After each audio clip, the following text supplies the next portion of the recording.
was 50 years ago on New Year's Eve that a man called Donald Campbell broke the world water speed record on Lake Dumbleyung. Where's that, you ask? It's a lake in a tiny town just around 200 kilometres southeast of Perth. Have a listen. I think we're speaking now to two of the most excited people in the world, Donald Campbell and his wife Tonya. How are you, Donald? How do you feel now? Well, very relieved. We've been terribly lucky here at Dumbleyung as we were at Lake Eure. Had we another quarter of an hour, we would have missed it. We just had those few minutes and we were able to take advantage of them. That's right. This Albany Dr. Breeze came in very quickly. Well, it does every night, and it's a matter of almost seconds rather than minutes. I feel sure that you'll have something to say to all your team here at Lake Dumbleyung too on the lakeside. Well, my word, we've already had something to say to them over the radio, and well, this is the first time that any one team has taken these two records in the same year, and we're jolly grateful that it's been us, and frightfully glad that we've been able to do it here in Australia. And what about celebrations tonight? Are you going into the town of Dumbleyung? Well, we certainly will be, yes, because we want to show our thanks and appreciation to all the boys here at Dumbleyung who've worked so hard for a long time.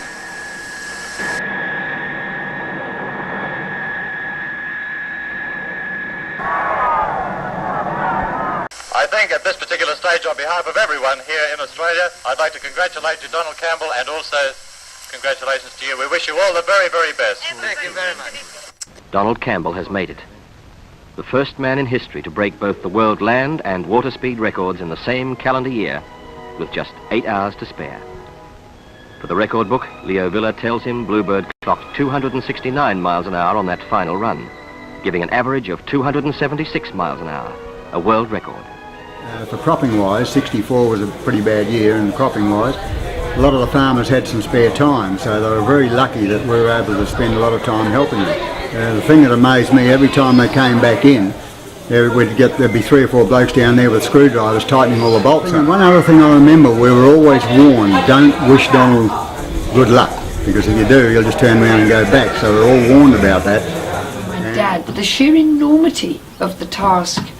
People need to just sit and think, if you go and see the lake, how do you even get there with a great big 3-ton boat, bring it from the other side of the world, and get enough people's support, the local community to go and remove the ducks, to be as support vessels, to organise the fuel, the catering. My father didn't just come on his own with a boat and an engineer. There was a large entourage of people that all had to be accommodated, fed, watered, looked after. And you're not talking about in today's modern times when we've all got mobile phones, laptop computers. Everything was done on telegrams and pigeon post, and it was done with the strength of character of the people that were surrounding it, and reliance and trust in people to make something, a man's dream, come true. And that's what Dumbleyung did for my father. When you've got to go, you've got to go. Donald Campbell knew that, and he did it, so thank you all for being very punctual as well. So, can everybody say Kaya? So that means hello. So, Kaya Wanju. Can everybody say Kaya Wanju? Yes, that's hello and welcome. So, those who were here in 1964, lucky enough to be growing up here and had some vivid memories of the Bluebird parked in the police yard, or some were lucky enough to be at the lake and watch Bluebird skim across the water. And they can recall still now the thunderous noise the jet engines made as it echoed around that lake. Others have a few humorous tales to tell about the characters and the events surrounding the 3 weeks that the Campbells were here. Good afternoon, everyone. After some of the special words that we've heard here this afternoon, it's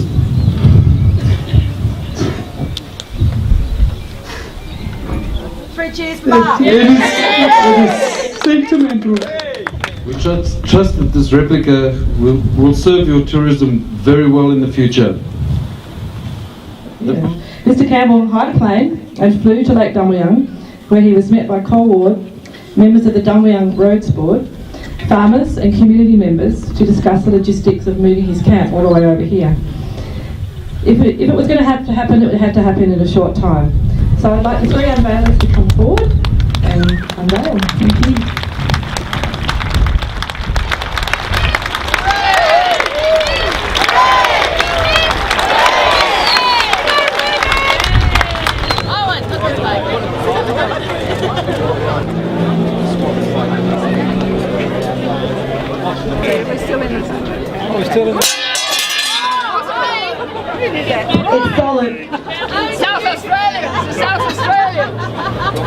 Don't worry, Brian, we've got that on tape. Every time there was a call, was no telephones to do that anymore, to get in touch those days. Someone would come up and say, oh, Donald's going to have a run this afternoon, or get down there quick, and we'd all take the 4 children into the car, get down the lake, and it wouldn't happen. So this day that Cole sent the sergeant home to say he's definitely having a go this afternoon, I was washing the floor, and I said, well, you'll have to wait because I've got to finish the floor. I've been down there lots of times. And I only heard this folklore story a few years later about the vivacious and exotic Tonya, who drummed up a lot of excitement and a keenness that might not have been there if Donald had been on his own. I'm sure the blokes gave Donald a hand just to get a glimpse of Tonya, to be quite honest. But she also, and why wouldn't you, a dusty, hot place, Australia, and Europe cold and not the place you'd have a Nicky swim, so she seemed to be quite keen on swimming in the nude. But in case someone or anyone came across her having a swim, or I don't know, they might have thought there might have been a crocodile in the lake, but a young policeman was allocated the job of keeping an eye on her, and the story is that when she came out of the water after a swim one day, she said to this young bloke, what do you think of my body? And like a true gentleman, it seems astounding, but he said, not as good as my wife's. I hope he didn't offend her, and there's no offence meant by the story, and she's a very nice lady, but why wouldn't you enjoy a Nicky swim in the Dumbayung Lake? To be the fastest man on land and sea, and an inland lake he found, where all his dreams could come to be, but the wind kept on blowing, and a record there he thought he'd never see. Bluebird flying with They're going to come straight at us. Bluebird soaring at 3:43. Downright foolish, but it was his dream to be the fastest man the world had ever seen. It was 1964, late afternoon on New Year's Eve. The wind did drop away.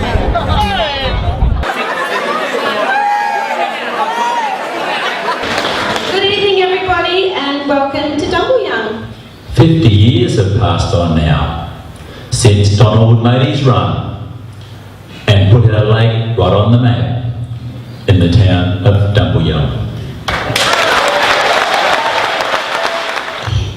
I live in the UK, sadly, and here you are, you wonderful Dumbletonians that I've nicknamed you, and the wonderful Australian spirit, and you revere and have respected my father's achievements, actually more than the bloody Poms have. You know, everyone says to me, surely your father was an amazing man. And I said, no, he wasn't. He was an absolute bastard. He was a mean, cruel dad. He never said he loved me. He never took me out shopping. He never did anything like that. And because you have to realise my father was brought up in the shadow of his own father, Sir Malcolm Campbell, who was a real dour Scot. I have realised just what a great man my father was. And it humbles me that you all have taken him to your hearts and your minds, and you've celebrated him in this way. It's just a massive, huge thank you. To you, he was Donald Campbell. To me, he was just my dad.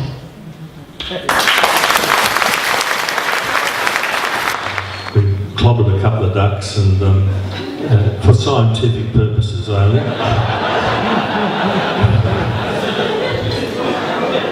And we actually sent them to Perth to be analysed and dissected to work out that they couldn't fly anyway.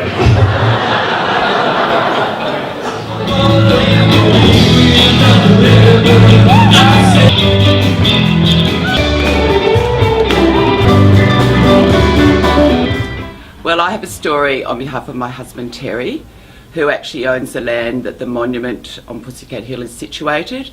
And he was 18 when the record was actually broken, and he was harvesting in the paddock around Pussycat Hill, and he had a breakdown in the header, so he actually had to get off and go into town. And while he was in town and then he was driving back to the paddock, he actually heard on the radio where the water speed record was broken. So even though he was working right on it and could see everything, he actually missed it at the time. When the entourage had gone and the dust had settled, there was a few grumpy people around town. They said, "Hey, bloody pommy, aristocratic, swatting into town, using everyone up, left town without paying bills." And they sort of, good riddance. And they lost sight of the big picture that we'd had a world event happen on our doorstep, put us on the map. And I think that's, people mellowed over the years. And he's sort of worrying about getting back, and Cole said, "You better do it now because the Albany doctor's coming. You can see, when we get it, you can see it coming." And within half an hour I've got a photo of the children in front of the Bluebird, and the waves are this high. They really had to. So I think he just went. I just wanted to finish by saying how proud Cole would have been if he'd have been there to see him honoured by the town, and he would have just been so thrilled to think that it all started with just a thought in the head, and I'm sorry he wasn't there. That's it. Thank you. 3 years after my dad did his record here, he was killed in an accident. As it was, his accident was so tumultuous and so spectacular to see this boat rise out of the water at over 300 miles an hour and climb into the sky and do this enormous backward flip, left an impression on every single person that's ever seen it.